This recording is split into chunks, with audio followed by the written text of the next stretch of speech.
अयोध्या के भव्य राम मंदिर परिसर में बुधवार को प्राण प्रतिष्ठा द्वादशी के पावन अवसर पर विशेष धार्मिक अनुष्ठानों का शुभारंभ किया गया।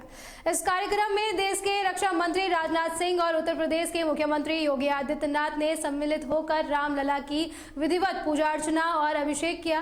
इस दौरान सीएम योगी ने पिछली सरकारों पर कड़ा प्रहार करते हुए कहा कि अयोध्या को आतंकी हमलों और संघर्षों के जरिए लहूलुहान करने का प्रयास किया गया था। साथ ही मुख्यमंत्री ने राम जन्मभूमि की सुरक्षा और सम्मान को सर्वोपरि बताते हुए इसे प्रभु की कृपा का परिणाम बताया।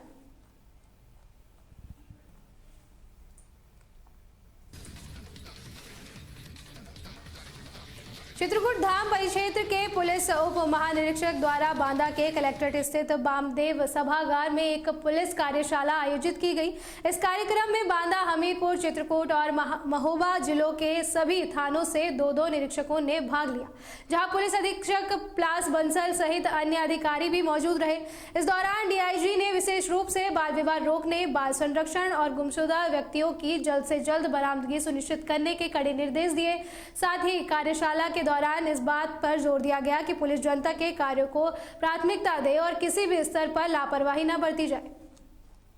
चित्रकूट धाम परिक्षेत्र बांदा में यूनिसेफ के साथ एक कार्यशाला हमारा पूरा परिक्षेत्र में चारों जनपद का हर थाना से दो सब इंस्पेक्टर्स बुलाया गया और एक कार्यशाला आयोजित किया गया है। इस कार्यशाला का मेन उद्देश्य है कि juvenile justice care and protection act का सही तरीके से क्रियान्वयन, जो प्रैक्टिकल समस्याएं जो इन लोगों के द्वारा प्रोसीजरल लैप्सेस जो कभी कभार कर देते हैं, उसको ना करने के लिए एक रिफ्रेशर कोर्स किया गया है। साथ ही साथ बाल विवाह को रोकने के लिए हमारा परिक्षेत्र में किस तरह के कार्य कर रहे हैं, उसके संबंध में deputy director women and child development द्वारा कुछ अपना प्रस्तुतिकरण भी किया है। साथ ही साथ जो गुमशुदा बच्चे हैं उन लोगों को जल्दी हम लोग किस तरह का बरामद कर सकते हैं। अगर 3-4 महीने में अगर बरामद नहीं करते हैं तो किस तरह का किसके द्वारा विवेचना किया जाएगा, ये सब चीज़ों के बारे में बहुत विस्तृत रूप से चर्चा भी किया गया है। जिस तरह का कार्यशाला वहीं नंदगंज के गाजीपुर के नंदगंज पावर हाउस पर तैनात जेई इंद्रजीत कुमार और सहायक लाइनमैन प्रमोद यादव को एंटी करप्शन टीम ने 8,000 रुपए की रिश्वत लेते रंगे हाथ गिरफ्तार किया है।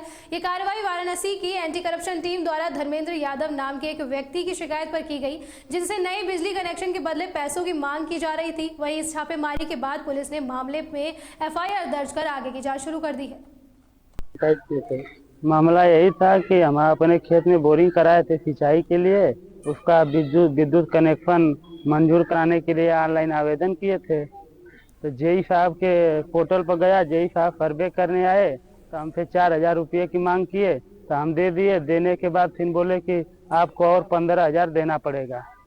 तो हम कहे सर और कुछ कम कर दीजिए। कहे नहीं इतना पैसा देंगे तब आपका कनेक्शन होगा, नहीं आपके ट्रांसफार्मर पर ओवरलोड है तो नहीं हो पाएगा, ट्रांसफार्मर लेना पड़ेगा। तो यही सब ब्यौरा बताने लगे। इसके बाद आपने क्या किया? जी फिर इसके बाद आपने क्या किया? मैं इसके बाद बनारस एंटी करप्शन से संपर्क किया। मैं सर से सारी रिपोर्ट बताई कि सर ऐसी ऐसी मेरे साथ हो रहा है, तो बोले कि ठीक है। विंध्याचल परिक्षेत्र के आईजी ने मिर्जापुर एसपी कार्यालय परिसर में नवनिर्मित एसपी सिटी एवं प्रधान कार्यालय भवन का भव्य लोकार्पण किया। कार्यक्रम का शुभारंभ वैदिक मंत्रोच्चार के और पूजा अर्चना के बाद फीता काटकर किया गया। इस अवसर पर एसएसपी सोमेन वर्मा और एसपी सिटी नितेश सिंह ने आईजी का स्वागत किया, जिसके बाद उन्होंने नए भवन का निरीक्षण कर व्यवस्थाओं का जायजा लिया। इस दौरान आईजी ने कहा कि ये आधुनिक भवन पुलिस के प्रशासनिक कार्यों को अधिक सुचारू, प्रभावी और सुव्यवस्थित बनाने की दिशा में एक महत्वपूर्ण कदम है।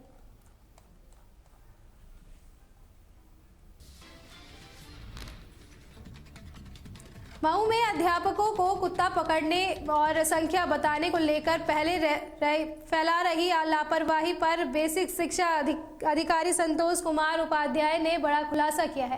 उन्होंने साफ कहा कि अध्यापकों को ना तो कुत्ता पकड़ना है और ना ही उनकी गिनती करनी है। उन्होंने बताया कि हर स्कूल में एक नोडल अध्यापक बनाया जाएगा, जिसका मोबाइल नंबर लिखा रहेगा, जिससे किसी बच्चे के साथ कोई घटना होने पर उस नोडल अध्यापक को सूचना दी जाएगी, जिसके बाद नोडल अध्यापक बच्चे का इलाज सामुदायिक स्वास्थ्य केंद्र में कराएगा। साथ ही बेसिक शिक्षा अधिकारी ने इन अफवाहों से दूर रहने की अपील की है।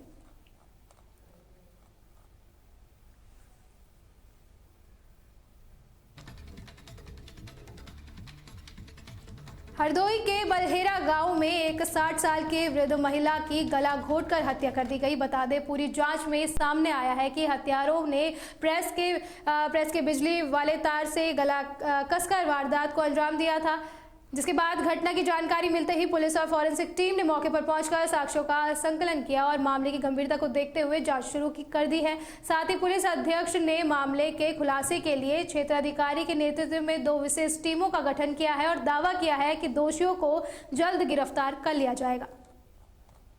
दिनांक 30/31 की रात्रि को करीब 1 बजे PRV पे सूचना प्राप्त हुई थी कि थाना बेटा गोकुल के अंतर्गत ग्राम बलहेरा में सावित्री देवी पत्नी रणवीर, उम्र करीब 60-62 वर्ष के करीब है, उनकी मृत्यु हो गई है। इसी सूचना पर मौके पर पुलिस आकर यहाँ पे जब देखा गया और फील्ड यूनिट भी साथ में बुलाई गई तो ये पाया गया कि उनके गले में जो प्रेस होती है, इस्त्री होती है, उसके वायर से उसको स्ट्रेंगुलेट किया गया है और उनकी जो लाश है उन्हीं के कमरे में उनकी जो चारपाई उसके ऊपर रखी हुई थी।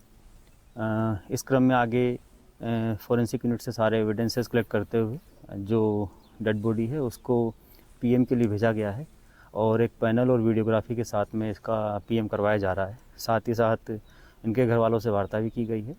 मौके पर सारी चीज़ें इंटेक्ट है, कहीं कोई स्ट्रगलिंग मार्क्स जैसे अभी तक नहीं दिखे हैं। फिर भी जो भी PM में चीज़ें सामने आएगी उसके आधार पर आगे की वैधानिक कार्रवाई की जाएगी और घर वालों से तहरीर प्राप्त कर उचित धाराओं में मुकदमा लिखकर इसमें कार्रवाई की जा रही है और CO के नेतृत्व में 2 टीम लगाई गई है। जल्द से जल्द घटना का अनावरण किया जाएगा। तो घर वालों का किसी पे आरोप है? अभी तक ऐसा आरोप घर वालों के द्वारा कुछ बताया नहीं गया है और घर वालों से लगातार वार्ता की जा रही है। साथ ही साथ हमारी टीम वहीं मिर्जापुर में समाजवादी पार्टी के जिला कार्यालय स्थित लोहिया ट्रस्ट पर राज नारायण की पुण्यतिथि मनाई गई।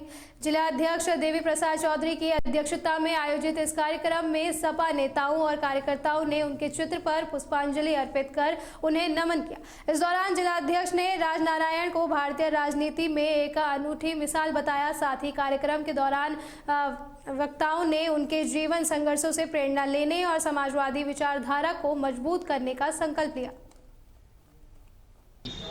बनाई कि हमारे साथ मौजूद है समाजवादी पार्टी के जिला अध्यक्ष रही बात करके क्या कहना चाहेंगे, क्योंकि आज वर्ष का अंतिम दिन भी है और 2025 के बाद 2026 में किस तरीके से 2027 के रण की तैयारी भी इनको करनी है। उसके पूर्व में 2026 में पंचायत चुनाव भी है। इन सभी चीज़ों के साथ साथ आज राजनारायण पुण्यतिथि भी मनाई गई। क्या है आज समाजवादी चिंतन, समाजवादी प्रेरणा और लोक बंधु राज नारायण जी का पुण्यतिथि।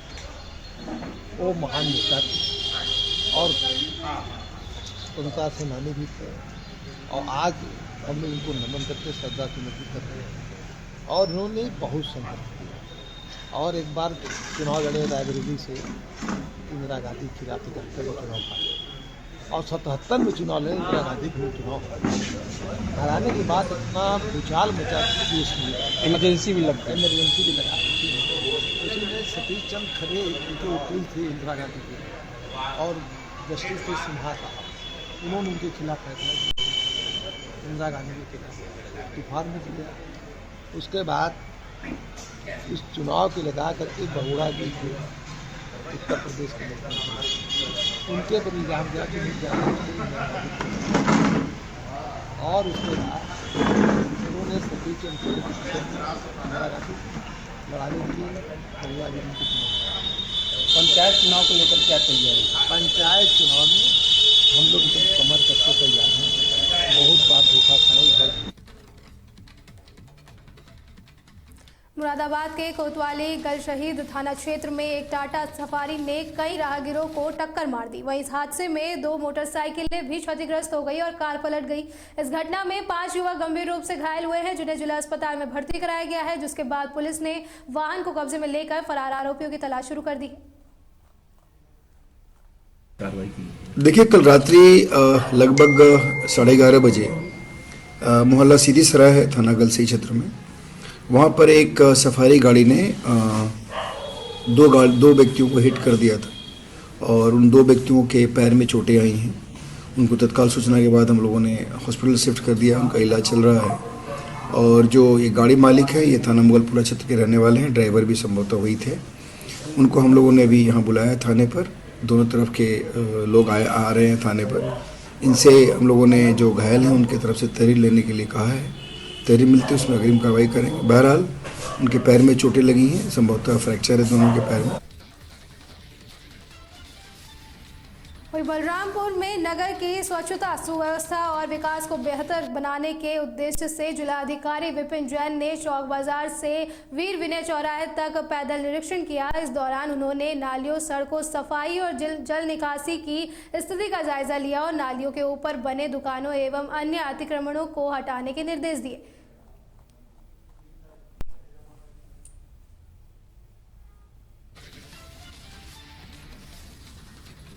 मुरादाबाद में नए साल के अवसर पर प्रशासन पूरी तरह अलर्ट मोड पर है। एसपी सिटी रणविजय सिंह ने बताया कि शहर भर के हर चौराहे और संवेदनशील जगहों पर भारी पुलिस बल तैनात किया गया है और निगरानी रखी जा रही है। इस दौरान उन्होंने लोगों से पार्टी स्पॉट पर देर रात तक जश्न न मनाने, शराब पीकर वाहन न चलाने और सुरक्षित घर लौटने की अपील की। साथ ही शहरों में वाहनों की सघन चेकिंग की जा रही है और बढ़ती भीड़ को देखते हुए अनावश्यक घूमने से बचने की सलाह दी गई है। क्या तैयारी की गई? देखिए, जैसा कि आप सभी अवगत है कि जो साल का अंतिम दिन होता है उसके रात के समय, यानी आज 31 बटे अगले कल फर्स्ट होगा, उस समय रात्रि 12 बजे काफ़ी लोग अपना उत्साह और उमंग से ये नव वर्ष के आगमन को मनाते हैं। उसके लिए हम लोगों ने पूरे जनपद में सारी तैयारियां करी हैं। हमारे सिटी क्षेत्र में, हर थाना क्षेत्र में कुछ इम्पोर्टेंट पॉइंट्स हैं जहाँ पे बैरियर लगा करके चेकिंग कराई जाएगी। जो चेकिंग करने वाले लोग हैं उनको प्रॉपरली ब्रीफ कर दिया गया है कि शालीनता के साथ और दृढ़ता के साथ चेकिंग की जाएगी।